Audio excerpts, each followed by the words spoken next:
Welcome to the Norris Group Real Estate Podcast, a show committed to bringing you insights from thought leaders shaping the real estate industry.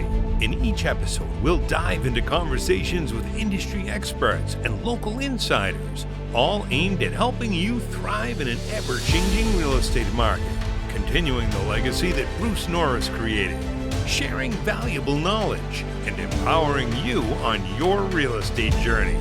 Whether you're a seasoned pro or a newcomer, this is your go-to source for insider tips, market trends, and success strategies. Here's your host, Craig Evans. Welcome, everybody, to the Norris Group Real Estate Podcast. Today, we have a very special guest. Our guest today is Patton Gade, the National Director of Military Lending for UMortgage. With over a decade of industry experience, Patton Gade has established himself as a top expert in the field of military lending, holding the title of #1 Scotsman's Guide ranked VA loan originator. His extensive knowledge and deep understanding of the unique needs of the military members and veterans stems from his service as an Army veteran and his education at the United States Military Academy at West Point. As the National Director of Military Lending at UMortgage, Patton leads with passion and dedication. He oversees a team of VA experts committed to expanding homeownership opportunities for the military community and breaking down misconceptions surrounding VA loans. Patton's approach is not only about securing the best rates, but also about educating borrowers and industry professionals on the benefits of VA loans, ensuring that veterans receive the mortgage solutions they deserve. Patton is not just a leader in his professional life. He is also a devoted husband and father who cares deeply about his team and their development. He is known for his tireless work ethic and his genuine commitment to the well-being of those he serves.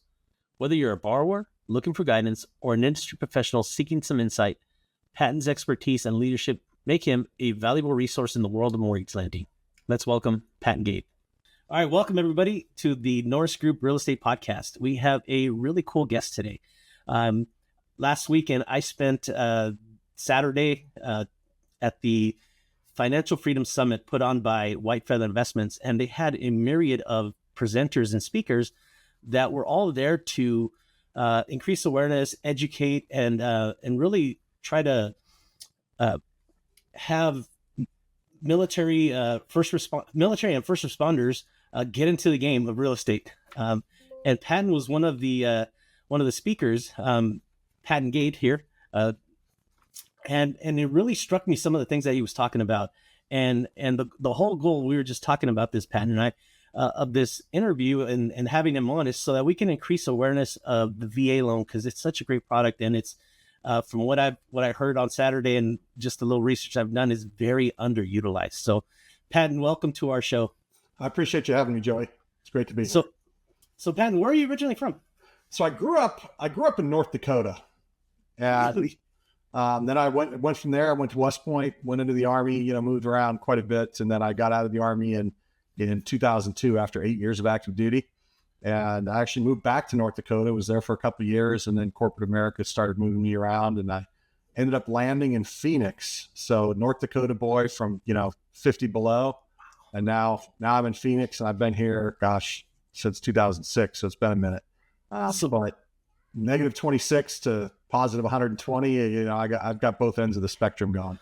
I thought it was bad. This weekend, we're trying to go watch my boy play baseball in Iowa, and his game got canceled because it was going to be 20 degrees. Yeah. I can't imagine negative numbers. So tell us, what was it like growing up there, and what are the aspirations of a little kid growing up in North Dakota? You know what? It's really a great place to grow up and a great place to raise a family. Like, you don't know any different when you're a little kid and it's 20 below, right? You're just playing in the snow, all bundled up, and you don't realize how good it is maybe out by the beach or living in San Diego or something like that. So it's a great place to grow up. Crime was low. There wasn't a huge drug problem. Things have probably changed over the years, but there are not too many things you can get in trouble doing. And so you're outside a ton. The weather's beautiful in the summertime, and it's a great place to grow up. And I'll tell you, I grew up with a name like Patton. My parents were patriots, and they taught us to, they really stressed to us at a young age that you should be a servant to the people around you. And this country is a fantastic it's the best country in the world. There's no doubt about it. And, just the opportunities that we're given. And so they were like, look, you're going to serve your country in some way, shape, manner, and form. Not that you have to go into the military, but you need to serve your fellow man and give back to the people around you. And so, my life was just kind of like that growing up. And so, it was pretty natural for me to go into the military, and it was an opportunity. We grew up on a farm. We didn't really farm, but we had horses and stuff and like 20 acres out in the middle of nowhere. But, we grew up and pretty poor.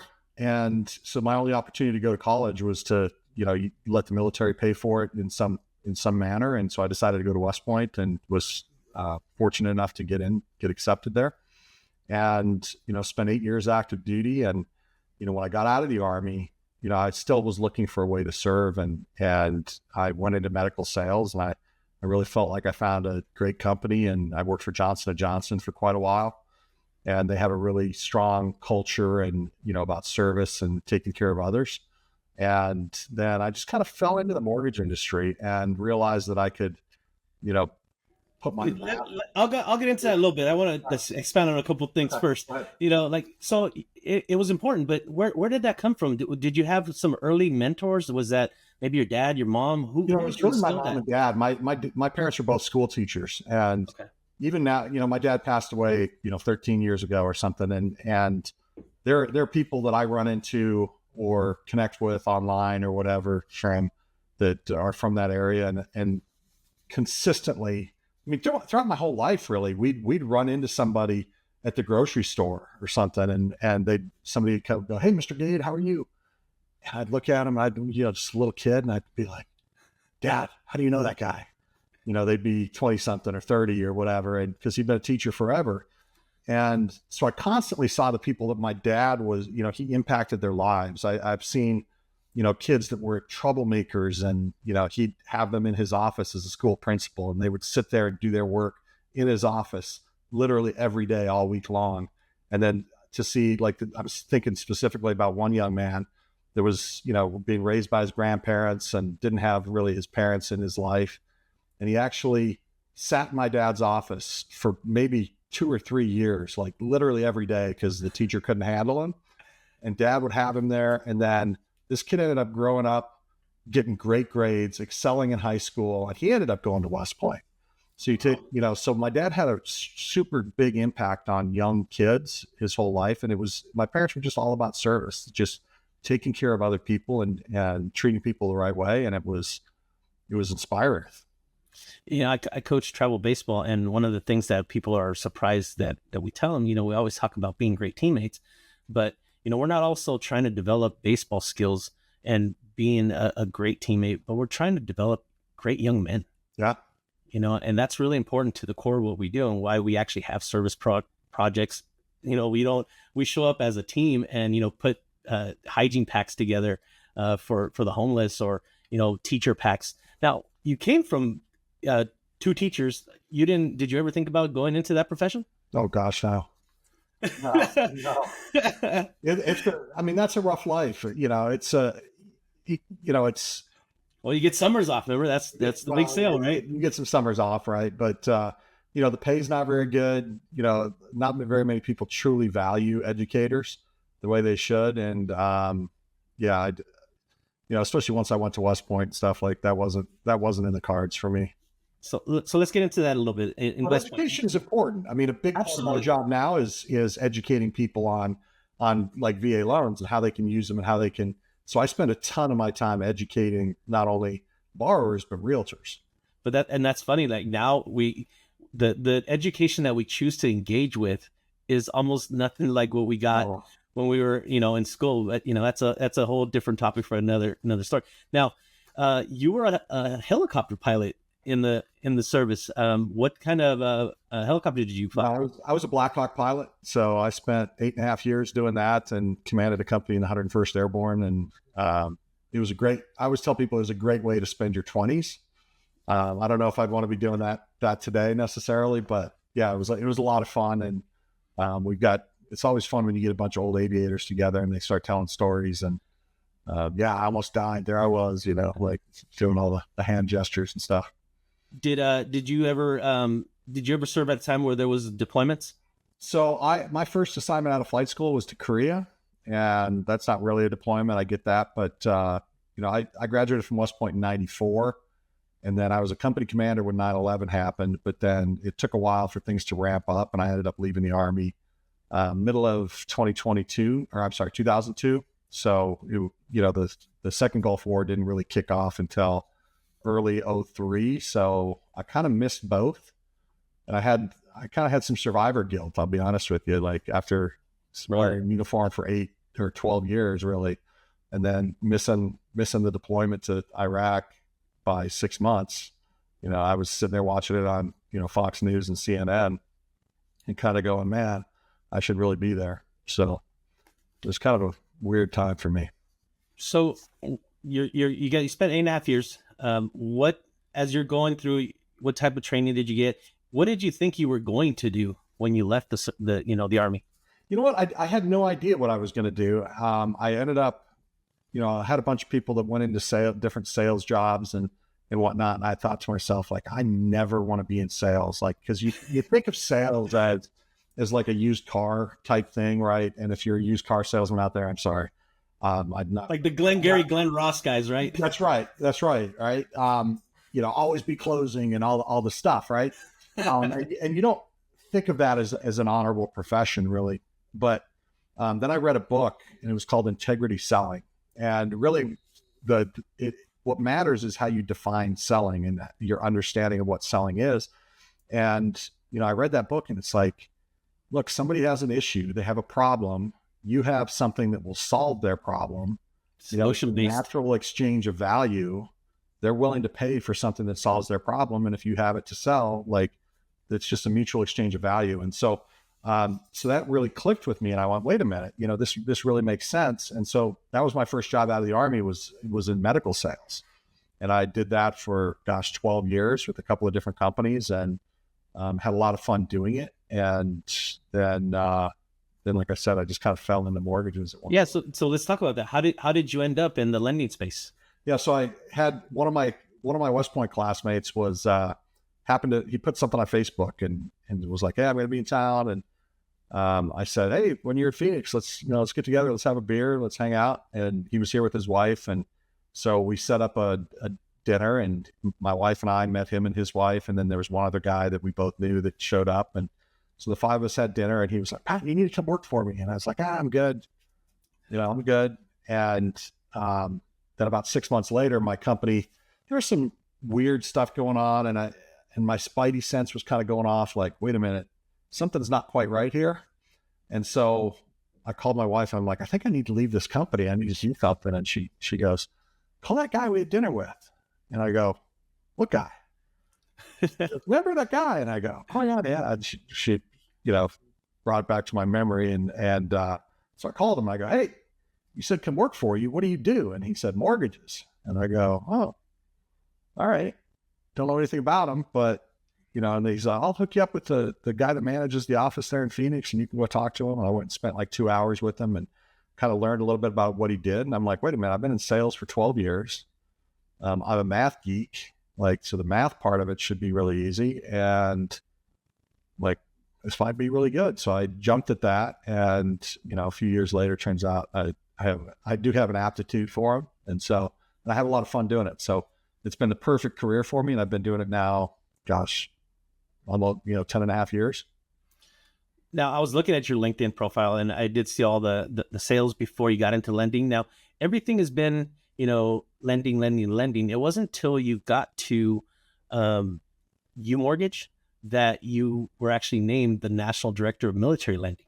Yeah. Now, was that when you pivoted and switched over to specifically, or had you been doing that all the time? When I first got into mortgages, I quickly learned that the people that I connected, I was in a call center, right? So we're calling, it's like cold calling, and it's like, hey, you put your information online somewhere. It looks like you want to refinance.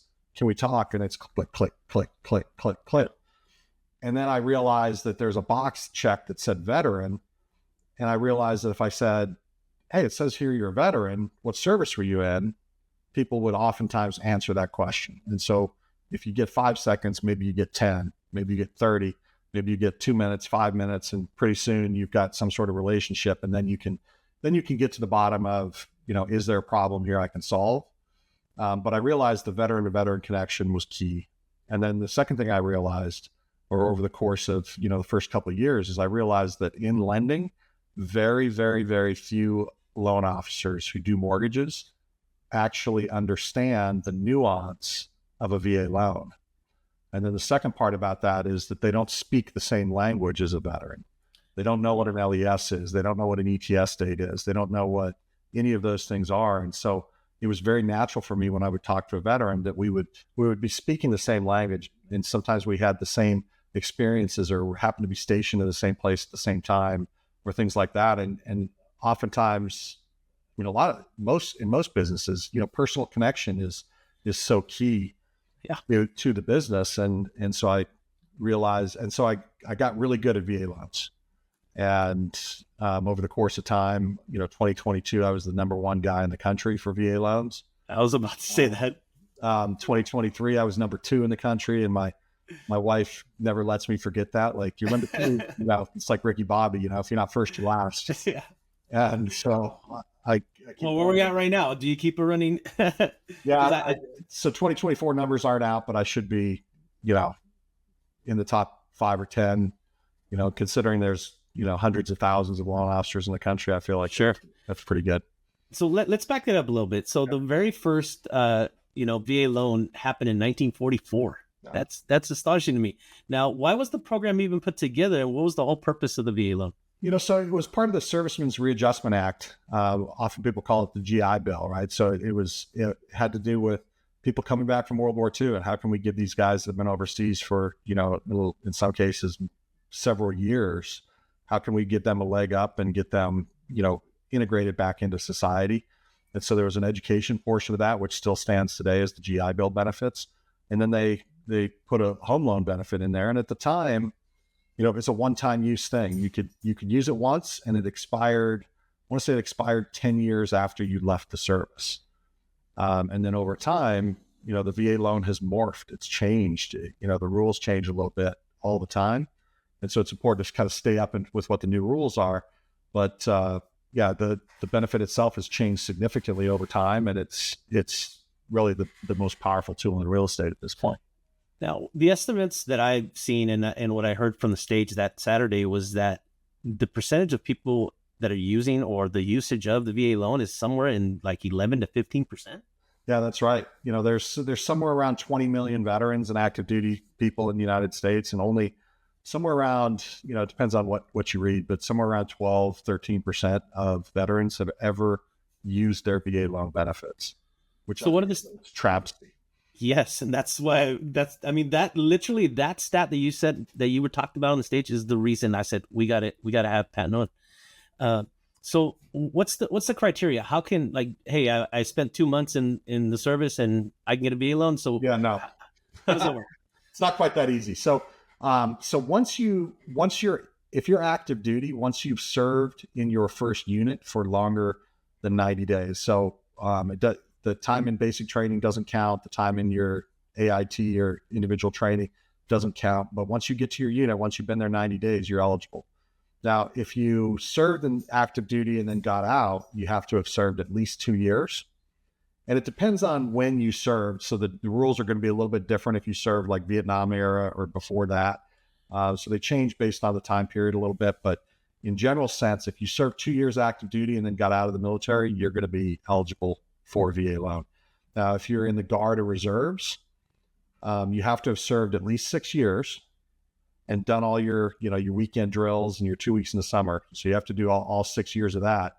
Or, especially, and this is super common over the past, 10, 20 years when we had all these deployments going on, if you were activated for longer than 90 days, then you're going to be eligible for a VA loan. So you'll have a DD-214 that shows that active duty time when you were called up on Title 10 orders, and you'll be eligible at that point as well.